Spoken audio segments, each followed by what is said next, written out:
Hi, welcome to another show of Along the River. I'm your host, Alex Herzog, and with me today I have Mark Brislin from the Claremont Parks and Recs Department. He's the director there. Hi Mark, how you doing? Great, Alex. Thanks for having me. This is exciting. Well, it is, and we're trying to do something new by showcasing some of the great stuff we have going on here in Claremont. Thanks to CCTV being able to broadcast these things and try to get some local people, the movers and shakers that make things happen. And you were hand-selected by me, Mark, to be in that role today. Well, I'm happy to be here and very excited to kind of talk to the community about what we're doing. So Mark, what brought you to Claremont?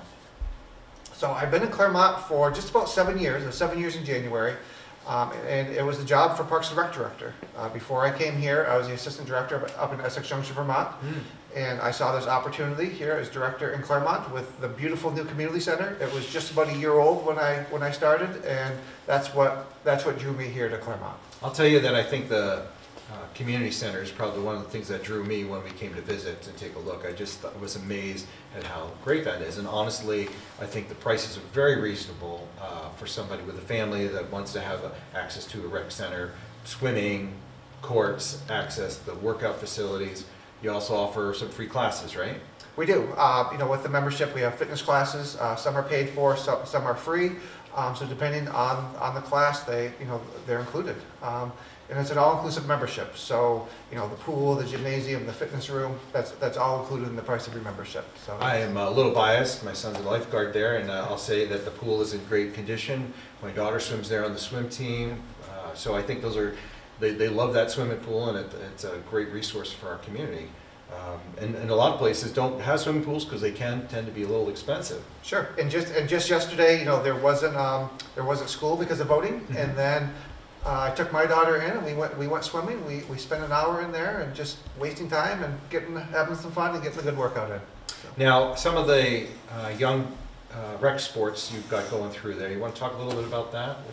Some of the programs you have? Sure. So right now we're in the middle of basketball season, and we were able to do that with COVID guidelines this year, which things are a little bit different. You have to wear a mask when you play basketball. One spectator at a time comes in. And that's been going well. Our numbers are down a little bit. We're doing an in-house league, which means we're not traveling this year. We're keeping everything in-house, which we don't have as many teams coming and going, but we're making it work, and people are happy to be there on the court.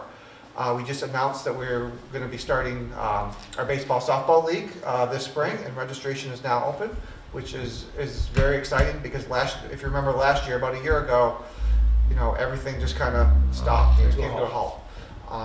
So we missed out on baseball last year, so a lot of people are excited to get back on the field and start baseball again. And I think I saw that CCTV is kind of doing some new things with your youth basketball.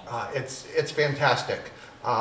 So because we're only allowing one spectator and one parent or guardian per child, it's really leaving a lot of people so they're not able to see the game.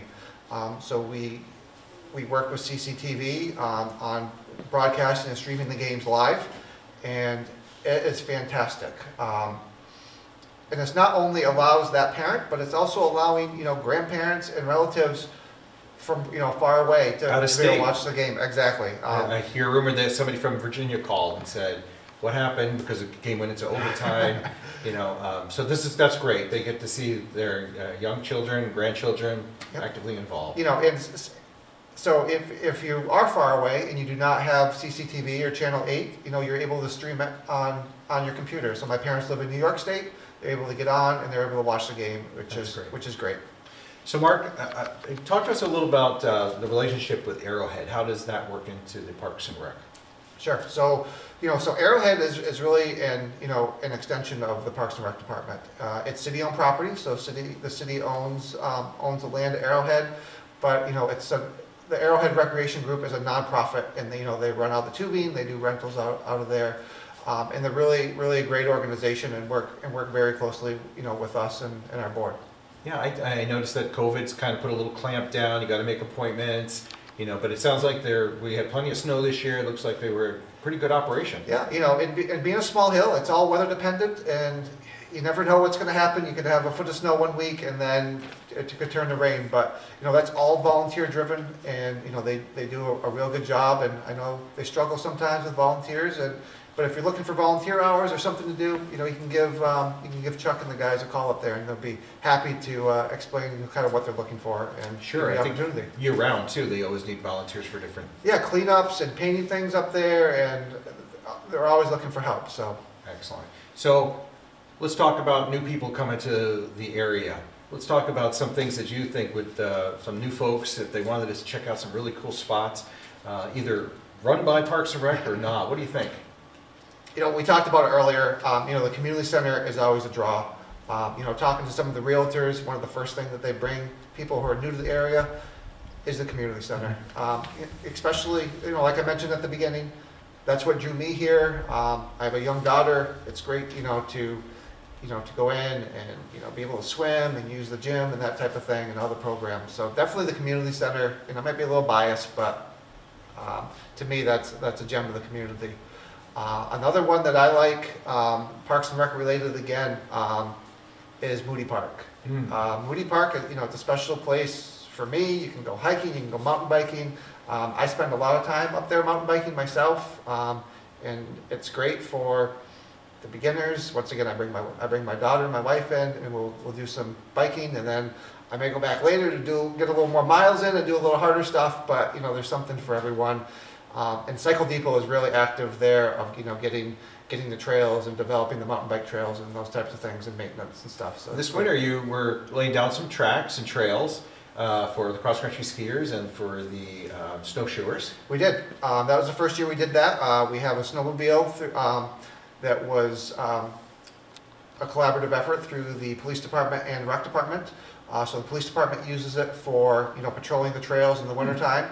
And we use it a couple times to groom trails for cross-country skiing, snowshoeing, fat biking, and Arrowhead has a groomer, so we use their groomer, the snowmobile, and it worked out good. And we're hoping for bigger things next year with the trails. It's a really nice facility for daytime activities. I don't believe you allow overnight camping there, though, right? We do not. Do not. So, other thoughts about we also have Monadnock Park. Yeah, and that's managed by Parks and Rec too. That is, that's where a lot of our youth soccer takes place. High school uses that for their practices for football and soccer, and then field hockey and soccer use it as their home games, field in their games. It's a beautiful facility. I think every time we go, it's always cold, but that's part of living in New England when we go to watch soccer games and such like that. But what a really nice facility. The grass is always in really tip-top shape. Yeah, and the track is great. The parks crew does a great job of maintaining that, especially with the usage. You look at the park and it's a huge park, but once you get into it and you have there's Little League going on, and then there's youth soccer going on, at the beginning of the summer, and there's overlap, and it's packed. And then throw the high school practices and sports in there. Sometimes it's hard to find a parking spot. But that's a good problem to have. That's a good problem to have. And I'll leave it at that. Mark, thanks so much for coming in. We appreciate it. Now, if somebody wanted to know more about Parks and Rec or what's going on in the city, what's a good way to get a hold? They can go to our website at ClaremontParks.com. They can give us a call at 542-7019, and then they can also follow what's going on our Facebook page at ClaremontNewHampshireParks.com. Sounds great. Thanks for coming in, Mark, and you're doing a great job with your program there. Let's keep up the good work. Thanks for having me. Thank you for another show of Along the River. I'm your host, Alex Herzog. Thanks to Mark Brislin for coming in today. Hopefully I'll see you around town.